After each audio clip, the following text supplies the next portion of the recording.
Hello guys! Busy ang person for today's video. At ngayong araw ay gagawa ako ng isang magandang costume na gagamitin niya sa school. Ayan, dahil meron silang recycle. Kailangan daw gumawa ng costume na gawa sa basura. At ito na nga ang naisip kong gawin. Ayan, gawa po siya sa supot. Ayan, yung puting supot dyan sa may palda niya. And then yung sa taas niya is kutsara, di ba? Ayan, malapit na siyang matapos. Tinagyan ko na rin siya ng ayan, silver na paper plate. Ayan, pati na rin sa ulo niya. Siyempre dapat kailangan perfect. Dapat may corona, guys. Ayan. And then yan na nga mga pasaway. Papunta na siya sa school. Ayan, papasok na siya sa kanyang school. Ayan, binibidyohan ko siya habang siya ay naglalakad. Siyempre, dahil proud ang mami. Ayan, at kinuha na nga siya ng kanyang teacher. Ayan, diba? Kailangan niya na daw kasi yung pumila sa kanilang pilahan. Ayan. Napakabait naman pala talaga ng Junaki Squad. Ayan, nakapila na siya at dun siya sa unahan. Siyempre, puting-puti siya. Ay, nalaglag pa tuloy yung corona niya. Medyo malawang kasi yung pagkakagawa dahil nga siyempre, baby. Hindi pa ganong kasya sa kanya, di ba? Ayan, nakapila na siya kasama niya ibang mga Pero siyempre, proud ako dahil ako talaga ang gumawa niyan. Siyempre, di ba? Mother's best. Lagi ko sinasabi. Ayan mga pasaway, so inaayos sila ng teacher nila dahil siyempre, sila na ang next nararampa. Halata doon naman sa anak ko kung na parang nagpa-practice siya sa isip niya kung ano dapat gawin niya sa stage, di ba? O di ba, panay-tingin siya doon sa mga rumarampa.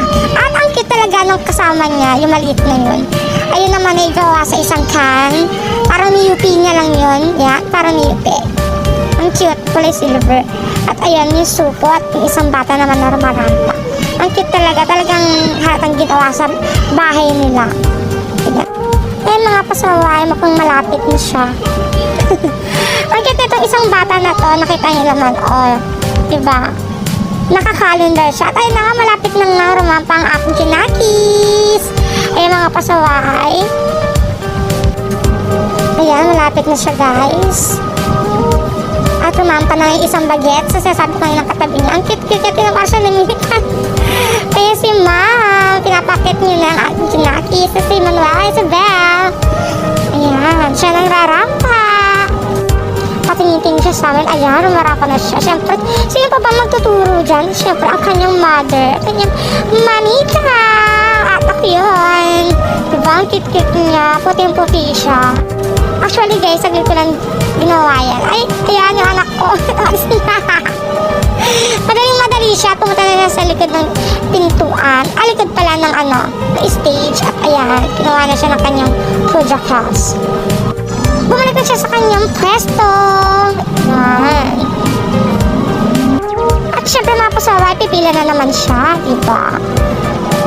At kaya pumila siya guys, dahil nakuha siya bilang 3rd place. Ayan, super happy, diba? Super proud dahil nakuha na naman siya. Nakuha siya bilang 3rd place. Ayan, nagbibigay sa kanya yung badge niya.